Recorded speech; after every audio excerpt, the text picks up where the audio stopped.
What is up, guys? I am at Juniper Sand Dunes today and the WJ is done.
The Jeep Grand Cherokee WJ is finally done.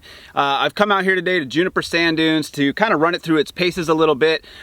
We took it on a trip with us. I was able to drive it a little bit through Moab. We used it in some areas like Arches National Park and Canyonlands. We played with it as a family, so we didn't get to do a lot of wheeling, which was kind of the plan anyways. We were on vacation. I didn't need this thing breaking, and we had to use it as kind of the grocery getter, run around town vehicle while we were traveling as well. So we didn't want to break it, and I most certainly am not wheeling it hard out here today. It is about 100 degrees already. It's earlier in the morning. We're at Juniper Sand Dunes in eastern Washington, which is really close to my house, so it's super convenient. However, this thing is not built for the dunes. It's not a high horsepower machine, and as loose as the sand is right now, it probably wouldn't take much for me to get stuck. And while I have a winch, not much for winch points out here. So I'm out here alone, but I did want to kind of test it out a little bit. I just wanted to see how the suspension works. There's definitely some areas where I can get moving pretty good in here and just kind of see how it works, how it's flexing, and what I need to fix or adjust. So there will be a whole other video on that. There are some things that I've already decided that just need to happen.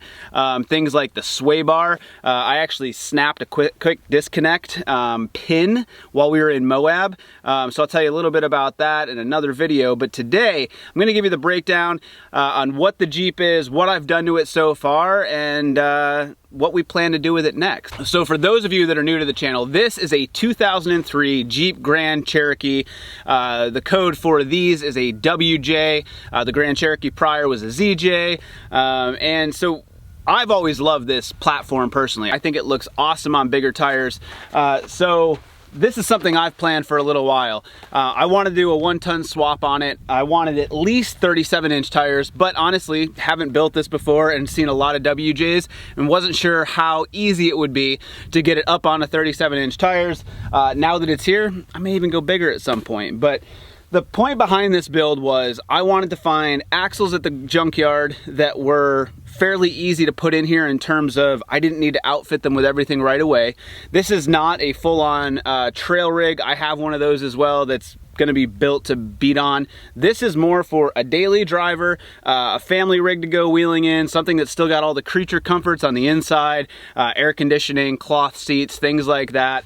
But also is a budget-friendly build and capable of doing the wheeling that we want to do when we want to do it without braking. So obviously stock, the Jeep Grand Cherokee WJ comes with a Dana 30 front and a Dana 35 rear. What we've used is a Dana 60 front out of a 1992 Ford F350 and a 2004 GM rear. Both of them have 410 gears, and the rear end has disc brakes and limited slip differential. So the key to doing this as well is, obviously there's chromoly shaft upgrades, and you can get beefier components and everything else, and at some point we will do that, but what I wanted was something right out of the box. It was just much bigger and beefier than the Dana 30 and 35 that were underneath there, that would take me out where I want to go, get the job done, have fun with the rig, and just take the family for a little adventure. So this has been that so far. It has done a great job with the 410 axles in it. We're running 37 by 12.5 by 17 Maxxis Razor MTs, and then we're running Raceline 17-inch wheels. I think it's a pretty good combination. I've run a -12 offset on the wheel. However, we do have 2-inch spacers behind all four wheels to kind of give it a little bit more of a wider stance. On this, we've used a rough country long arm kit, and all of this can be found on the channel as well. I did a full breakdown of the build and what we've done so far, but we're using a long arm rough country lift. It's their 4-inch lift, and it came with 4-inch springs. However, to fit 37s, besides cutting out the fenders where we did, we also wanted to add a little bit of lift. So we actually used Iron Rock Off-Road 6.5-inch springs, and that gave us the clearance that we wanted. I think it worked out really well. I actually love the long arm kit, and I think one of the things that I really liked about it, once I got it sitting on the tires and sitting on the springs where it needed to be, is the arms are relatively flat and parallel with the ground. Now I've seen a lot of kits that, depending obviously on what you run for suspension, maybe you're putting 8 to 10 inches of lift in it, or maybe you're putting 8-inch springs and 2-inch spacers, whatever it may be, those arms can really get pitched, and that will change the vehicle dynamics and the way that it handles. We had to do some modifications. So like the Panhard Bar is an example. A lot of the kit comes with components that would bolt right up to your WJ and the stock axles. These are not stock axles. Both the 14 bolt and the Dana 60 got R-Tech trusses. So we put those on, and it mimics similar points for mounting as the stock suspension does, but it does change. Even a little bit of change is quite a bit of change for anything that's designed to bolt on to a factory axle. So some of the modifications we had to make were like the radius arms as an example. The front suspension, while it's considered I think a 4-link, only 2 of the links are mounted to the frame, while the radius arms come off the front links and then connect to the axle. That way it keeps the axle from rotating, and then you have the Panhard bar that runs from the frame down to the axle, and that helps keep the axle centered underneath the Jeep where it needs to be. Now both of those needed to be modified, both the Panhard bar and the radius arms needed to be modified just to adjust for the angle that we now have on an obviously wider axle with wider mounting points. So all in all, I think the kit worked great together. 6.5-inch lift is enough to put 37s in here. And like I said, honestly, we're gonna do some stuff to the axles at some point. I'm running 538 gears and spools front and rear on corporate 14 bolts front and rear in another build that I'm working on, Dodge Durango. You can check that out as well.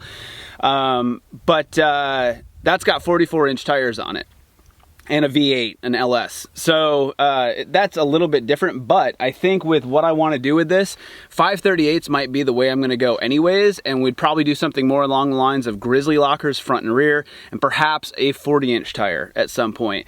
The big thing is I was in a grind to get this thing done. I wasn't sure what size tires would actually fit. To be honest, when I started this, and based on the research that I had done, the clearance issues sometimes that a WJ has in comparison to a Wrangler, I thought this may end up on 33 or 35-inch tires. I actually didn't think it would really fit a 37. Now that it's on here, I think we have enough room for a 40. However, 37s are awesome for the road right now.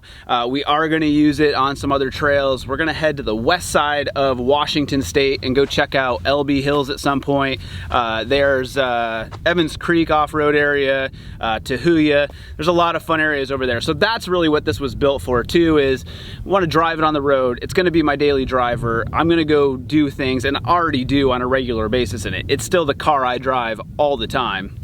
But we want to be able to go take it out, put it through its paces, and use it for what it was actually built for. And a 1-ton rig on 37s, was obviously capable of doing those things. Like I said, there's no locker in the front. We have a limited slip differential in the rear, and I think that that's going to be enough for right now.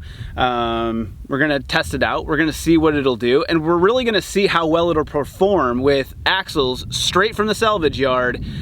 We obviously opened them up. I looked through them. We made sure that everything was good to go on the inside. No teeth were broken on the ring or pinion, and that everything was complete. We gave them all fresh oil. What I did find in the front, however, and this hasn't been an issue as of yet, someone replaced the pinion in the front axle. And it's a different brand pinion than the ring gear is. So there is a little bit of slop there, and you can kind of tell that. Occasionally you can hear it in the front end. It hasn't posed a problem. There's no teeth damage or anything like that on the ring gear, and everything seems to be working just fine when we need it to be. So that's one thing I noticed. But other than that, 410 gears, 37-inch tires. This has a 4-liter inline 6 engine, so not the the most horsepower based motor, but it runs down the highway at 80 miles an hour just fine.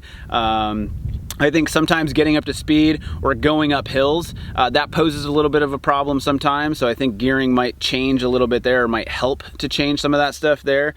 The other aspect of this is on the WJ, on the axles, that's where you have all your ABS controls. Obviously, it's also where your speedometer reads from. So right now I don't have working ABS, which isn't an issue for me. I don't prefer it anyways when we're off-road. And I don't have a working speedo, which is also fine because there's an app on your phone and you can just throw that up and you get your speedometer. I think what that may also do is perhaps change like where the Jeep sometimes wants to shift. So sometimes that's a little bit of an issue, and I may look at doing something a little bit different in the future. One of the other things that I did was a tank tuck. So with the bigger truss on the 14 bolt in the rear, one of the things that I noticed was, obviously with the tank low anyways, I wanted to move it up and out of the way. There's a huge spare tire bin in the back that sits the stock size tire, which obviously isn't needed once we've done this swap. So that needed to go anyways. The tank needed to be tucked. I think it's Martin built on YouTube. He's got like a race WJ. It's pretty sweet. He has a lot of good information, and he did an awesome job with his tank tuck. So that's one of the videos we looked at. I spent some time cutting out the spare tire carrier in the back. We got rid of that. We cut down the tank skid plate and then raised that up. It's about 4.5 inches total. We also tucked the evap system within the tank, and then underneath a piece of metal that I cut to go over that hole that would remain in the Jeep after cutting out the spare tire carrier. So the tank is tucked. One of the things that I've noticed is, as I said, with the Artec truss in the back, it's a beefier truss. It's pretty wide on the top. That's where the link comes in, the third link for the lift kit in the back. But where that comes in, you can kind of see that it's starting to touch the skid plate as the suspension flexes and moves. I don't think that that's a big deal right now. I'm going to kind of look at what that is actually doing when it's doing it. I'm not sure if it's stopping the wheels from fully articulating into the wheel well, but that's one of those things that we're going to kind of look at and play with. But all in all, this thing has been awesome. It is done. It is complete. I would say phase 1 is done. There's, like I said, these are always a work in progress. I think anytime you talk to somebody who owns a Jeep, they will tell you that when you get something done and you think that that's all of it, there's always more.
right, thanks so much, guys. That's it for today. I appreciate you watching. If you're new to the channel, thanks for checking this out. Don't forget to hit that subscribe button because there's going to be a lot more going on with this WJ. We're going to take it out to some trails. We're going to test it out more. I'm going to make some updates and changes to it as needed. But also, we have a Dodge Durango project that we're really going to get in the thick of now. I've got a whole bunch of parts for it that we're going to start getting on there, including some power adders for the LQ4. There's a link in the description down below, so you can check that video out if you want to. I did a full walk around of what the build is, what I've done to it so far, and what we're going to do next. So that's coming up. We're also going to do quite a few more things on this to change it. If you have a project, I would love to hear about it. Put it in the comments down below. Let us know what you're working on. Let us know what you think about this thing. Don't forget to hit that like button, and I'll talk to you guys soon. Thanks so much for watching.